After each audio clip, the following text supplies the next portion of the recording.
Kabar Jawa Timur untuk penambahan SDM pendamping PAH. Untuk peminatnya pelamarnya sangatlah banyak. Dari 50.000 pelamar. Ini sangatlah mengejutkan.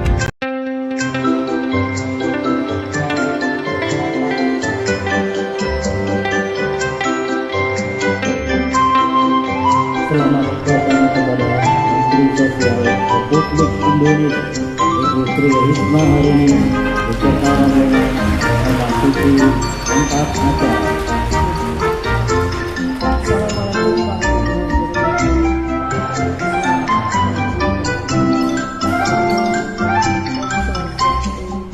Namo Buddhaya, salam kebajikan, rahayu.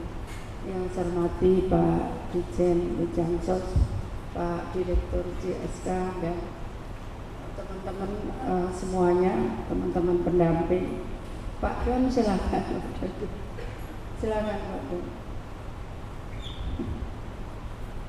Pak Don bisa di sini enggak Pak? Pak Don ini staf khusus Menteri.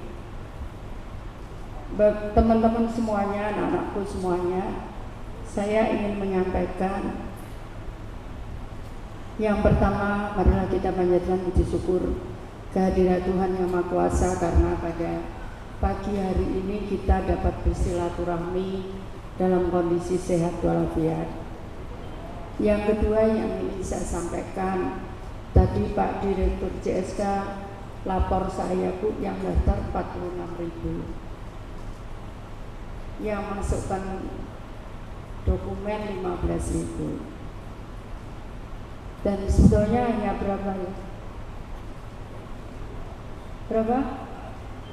460. Yang dibutuhkan hanya 110. Saya ingin menyampaikan kepada kalian semua seusia anakku. Saya ingin menyampaikan kepada anak-anakku semuanya bahwa kalau nanti kalian misalkan nggak terpilih, kalian nggak usah kecil hati. Negara kita ini sangat kaya, sangat kaya. Saya tidak bisa memilih untuk diri saya. Kalau saya bisa memilih, mungkin saya juga tidak mau jadi menteri. Tapi saya nggak bisa memilih. Tapi kalian bisa memilih. Kenapa? Karena saya ingin menyampaikan, kalau kalian bisa mengerti dan melihat dengan jernih apa sebetulnya kekuasaan Tuhan yang diberikan kepada kita, negara Indonesia ini, maka kalian akan menjadi lebih bersyukur. Kenapa? Caranya bersyukur adalah bagaimana kita bisa memanfaatkan apa karunia Tuhan yang diberikan kepada negara kita ini. Negara kita ini sangat luas. Saya kemarin terbang ke Papua, itu sama dengan kalau saya pergi ke Jepang. Coba lihat bentangan negara kita yang sangat luas ini. Tolong renungkan. Aku bisa pinjam pakai mic-nya ya.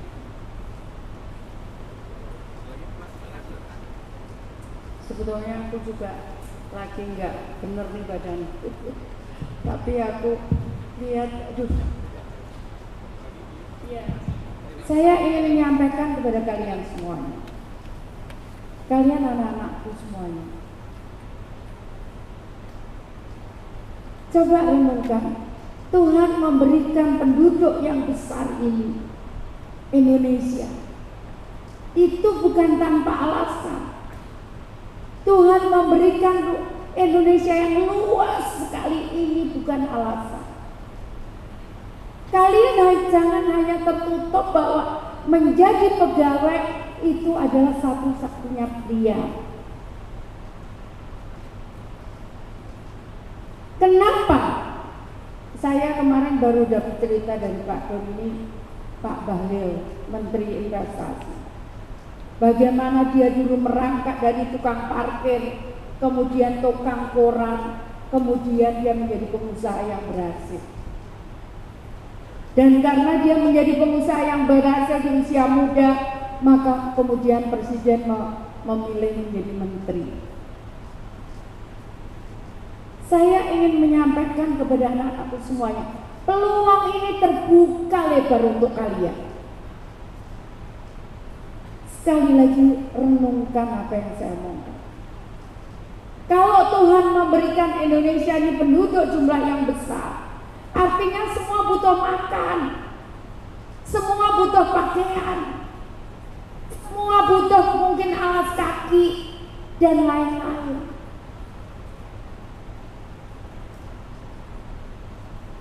Kenapa ini menjadi penting? Karena itu adalah peluang yang bisa kita gunakan. Peluang itu pasti ada. Tuhan tidak pernah menutup rezeki siapapun, termasuk kalian. Jadi ayo, karena kalau ini kita tidak ambil, maka mohon maaf ya, seperti saya. Kenapa tadi saya ngomong kalau boleh milih saya nggak mau lah.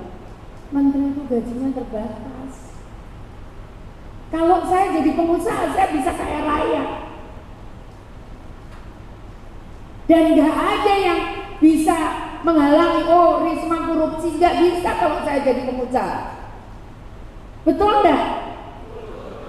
Jadi karena itu ayo renungkan anak-anakku semuanya. Jangan sampai kekayaan yang luar biasa di Indonesia ini yang ngambil orang lain, dan itu diambil oleh negara lain. Peluang itu dia memasukkan makanan, dia memasukkan pakaian, dia memasukkan macam-macam sepatu, sehingga kita hanya menggunakan saja, menonton, sementara yang dapat keuntungannya adalah mereka semuanya. Saya harus buka ini. Saya bukan tidak mau kalian ikut diganti, cuman tadi saya sampaikan. Terus yang megang yang luar biasa tadi siapa kalau bukan kalian?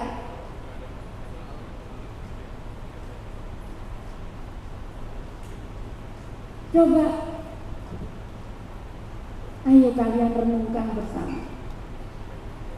Siapa kalau bukan kalian semuanya? Akhirnya yang menikmati kelebihan ini, coba bayangkan. Saya jadi wali kota awal 2010. Sekarang ini saya membuat program pahlawan ekonomi. Sekarang ini mereka sudah di atas 1 miliar pendapatannya per bulan, jauh di atas menteri, jauh di atas wali kota. Terus apa yang ya kita biarkan yang peluang yang besar itu kemudian dirasakan dan dinikmati oleh orang lain? Ya memang kita harus berani keluar dari ketidaknyamanan. Saya coba keluar dari kenyamanan yang diberikan. Misalkan, oh ya nggak ada mobil, saya mobil seadanya. Saya nggak harus, oh pesawat, saya tidak harus menggunakan pesawat elit. Saya bisa berbaur dengan pesawat yang lain. Sampai ada waktu saya pergi ke Batam, ada para alumni TB ngomong, ini baru menteri naik pesawat seperti ini. Kenapa? Karena saya tidak ingin kondisi nyaman. Karena kalau saya di kondisi nyaman, maka kemudian ada goncangan sedikit, saya tidak bisa survive, saya tidak bisa bertahan. Karena saya biasa di dunia yang nyaman. Paham ya? Yang saya maksud paham ya? Jadi kalian punya potensi. Tuhan tidak mungkin melahirkan orang semua bodoh, orang semua pintar, tidak mungkin. Kita pintar pasti, kita juga punya kekurangan. Termasuk saya. Jadi karena itu ayo ambil peluang ini. Jangan biarkan peluang ini kalian lepas. Kemudian orang lain yang menikmati.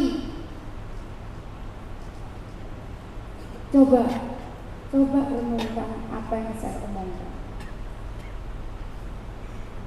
Jadi nanti seandainya kalian tidak masuk di dalam, kalian harus bersyukur. Kenapa? Kalian bisa berekspresi dan kalian bisa lebih dibandingkan yang saat ini kalian inginkan. Kalian berada duduk di sini. Bu Risma ini kok aneh? Memang aneh saya dari dulu. Kalau saya nggak aneh, saya nggak mungkin bisa bawa kota Surabaya. Saya 2 kali berturut-turut menjadi wali kota terbaik di dunia.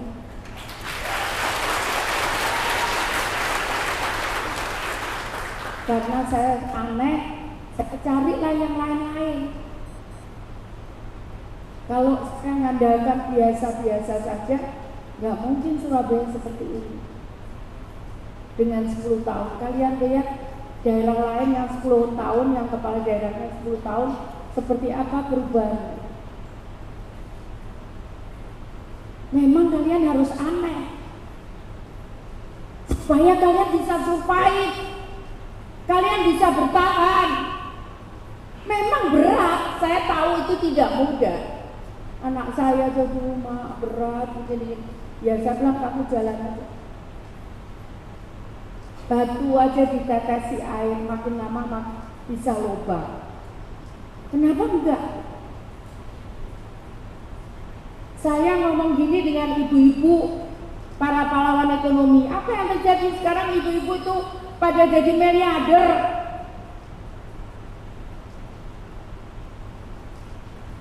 Kenapa kita yang muda-muda nggak bisa?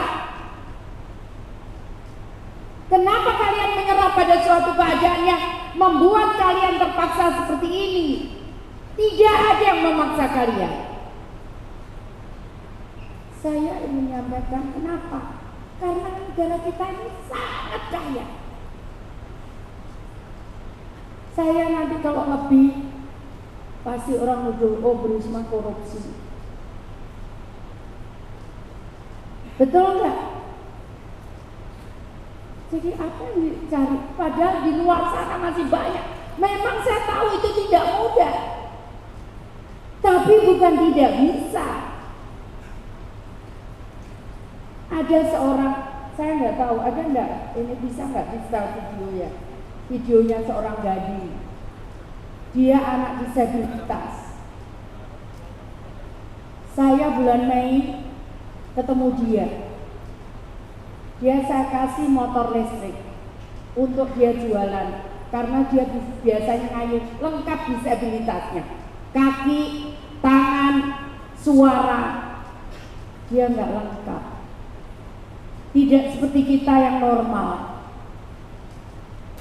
Apa yang terjadi? November, Hari Disabilitas Internasional, saya ketemu dia. Gading, kamu sudah punya apa? Ibu, saya sudah ngomong, Ibu, saya sudah bisa belikan motor. Orang tua saya 20 juta. Tabungan saya 18 juta. Seorang gading dalam waktu sekian bulan, November, Mei, Juni, Juli, Agustus, September, Oktober, 6 bulan.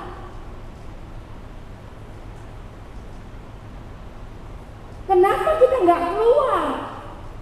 Kalau saya nggak bisa. Saya udah di rumah aja, udah berapa kali ditawari jadi menteri, 4 kali saya ditawari jadi menteri. Enggak Bu, saya selesaikan alasannya. Kemarin saya nggak bisa kalah lagi karena saya nggak tahu saya mau jadi menteri. Saya diundang ke Jakarta, besoknya dilantik. Saya nggak tahu kalau mau jadi menteri. Itu namanya takdir. Tapi kalau kalian belum berusaha, itu namanya bukan takdir. Kalian belum berusaha. Kalau aku udah 4 kali nolak jadi menteri,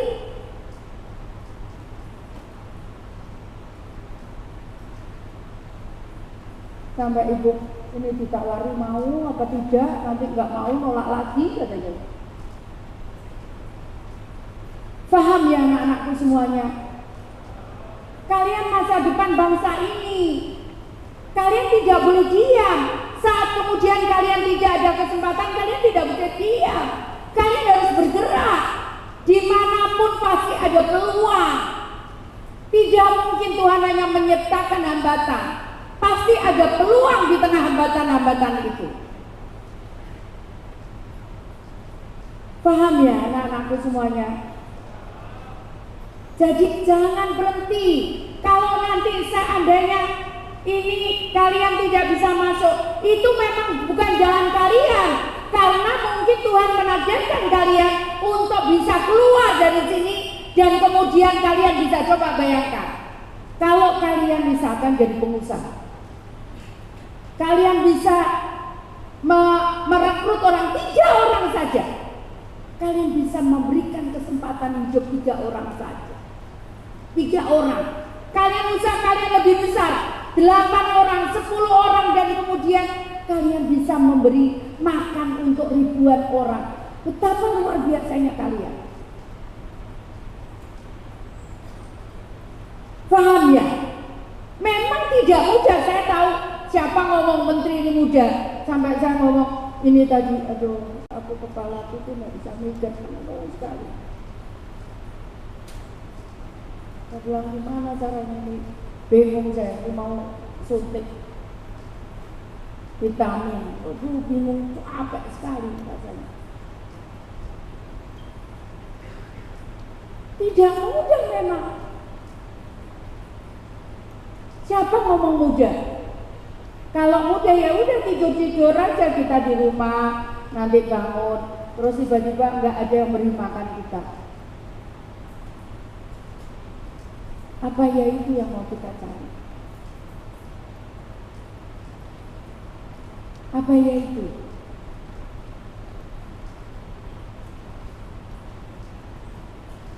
Saya seusia kalian, saya masih mahasiswa. Saya bisa beli sepatu denim sendiri, bisa beli sepatu Adidas sendiri karena orang tua saya tergolong mampu. Jadi ya udah tak belikan gitu-gitu.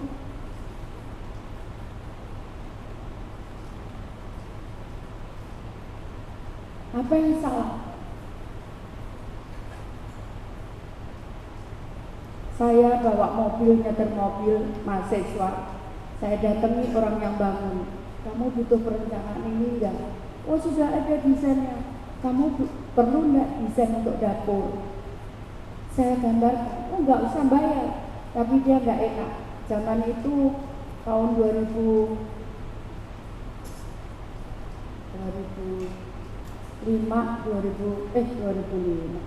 95.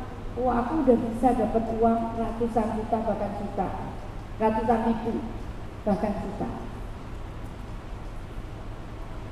Apa yang salah? Aku nggak korupsi, aku nggak nyopet. Apa yang salah?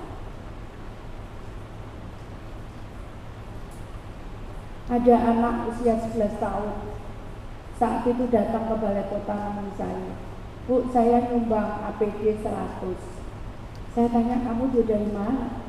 Saya jualan siomay, Bu. Itu dia kelas 5 SD. Terus sekarang gini, kenapa kamu kok nyumbang 100? Enggak, Bu, nanti kalau aku punya rezeki lagi tak kasih lagi Bu Risma, katanya. Enggak, aku enggak tanya itu. Aku tanya, gimana kamu caranya cari uang? Dia cerita, saya jualan siomay, Bu. Bukan karena orang tuanya miskin, tapi dianya yang mau. Kemarin saya tanya, berapa sudah kekayaanmu? Saya punya tabungan 4 miliar, kalah menteri. Ya, mengerti ya anak-anakku semuanya? Mengerti yang saya maksud? Saya bukan nggak mau bahkan ada di sini, tapi ruangan ini terbatas sekarang ini saya lagi berjuang untuk PKH itu bisa lanjut pendamping ini. Sekarang saya lagi berjuang ini di Menpan. Apa kata-katanya? Waduh, buat ini kajian untuk bisa bertahan. Karena nggak ada yang tahu sih bagaimana perjuangan saya berhasil atau tidak. Nah, kalian jangan menyerah. Keluar dari sini, ayo rubah pikiran kalian. Paham ya? Paham ya? Ayo, negara ini membutuhkan tangan-tangan kalian, membutuhkan kaki-kaki kalian untuk melangkah, untuk merubah Indonesia ini menjadi lebih baik. Ya, jadi jangan diam, jangan diam. Sekali kita diam, kita rugi, umur kita rugi, rezeki kita rugi, semua rugi. Kenapa kita harus malu kalau memang kita bisa jualan nasi pecel misalkan? Kalian lihat itu nasi pecel yang aneh. Kalian pakai baju apa? Orange semua, dicat semua, atau pink semua, atau merah semua, terserah. Banyak kreasi kalian yang bisa kalian lakukan. Jangan diam.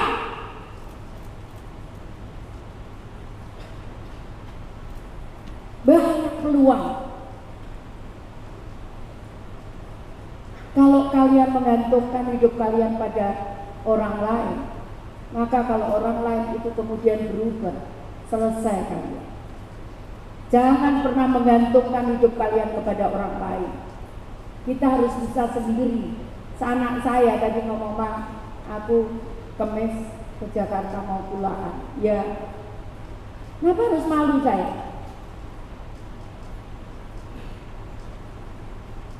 Menteri ya manusia, wali kota ya manusia. Kita nggak usah malu, orang nggak korupsi kok. Paham ya apa yang saya maksud ya? Paham semuanya? Paham semuanya? Oke, rubah nasib kalian, rubah takdir keluarga kalian. Kalian bisa merubah takdir itu dengan kalian berusaha. Ada memang takdir nggak bisa berubah seperti saya. Saya nggak bisa berubah. Saya doa malam besok pemilihan, ya Allah, mudah-mudahan saya tidak jadi, karena berat tanggung jawab saya, bukan hanya di dunia tapi juga di akhirat.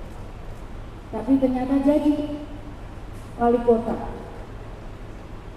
4 kali saya nolak jadi menteri, tapi ternyata juga jadi menteri. Itu namanya takdir.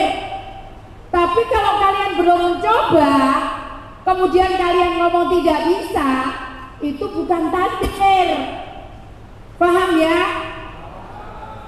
Takdir yang tidak bisa dihindari cuma hidup dan mati. Tapi Tuhan tidak mengatakan takdir untuk menjadi kalian berhasil, kalian untuk sukses, tidak ada. Ada ditulis? Oke, kalian sudah sepakat itu. Saya kira demikian. Terima kasih teman-teman. Anak-anakku semuanya, kalian seusia anak-anakku, jadi panggilan anakku. Jadi saat kalian nanti tidak masuk, kalian jangan kecewa, karena ini bukan akhir segala-galanya. Ini adalah awal dari segala-galanya. Kalian bisa lebih berhasil, kalian bisa lebih sukses. Aku tunggu keberhasilan dan kesuksesan kalian. Jangan pernah menyerah. Karena orang yang menyerah itu orang yang goblok. Kalian tahu, betul itu. Kalian nggak pernah bayangkan dulu saat saya di awal jadi wali kota semua banjir. Semua wilayah banjir di Surabaya ini. Jadi ibu dimaki-maki orang terus saat awal. Tapi ibu tidak menyerah. Mulai nampak hasilnya. Ya? Paham ya? Saya kira begitu. Terima kasih. Ini kenapa kalian juga pegang masih beliau soalnya. Saya kira itu, terima kasih. Mohon maaf kalau ada yang kurang berkenan. Saya hanya ingin memberikan semangat kepada kalian bahwa ini bukan akhir segala-galanya.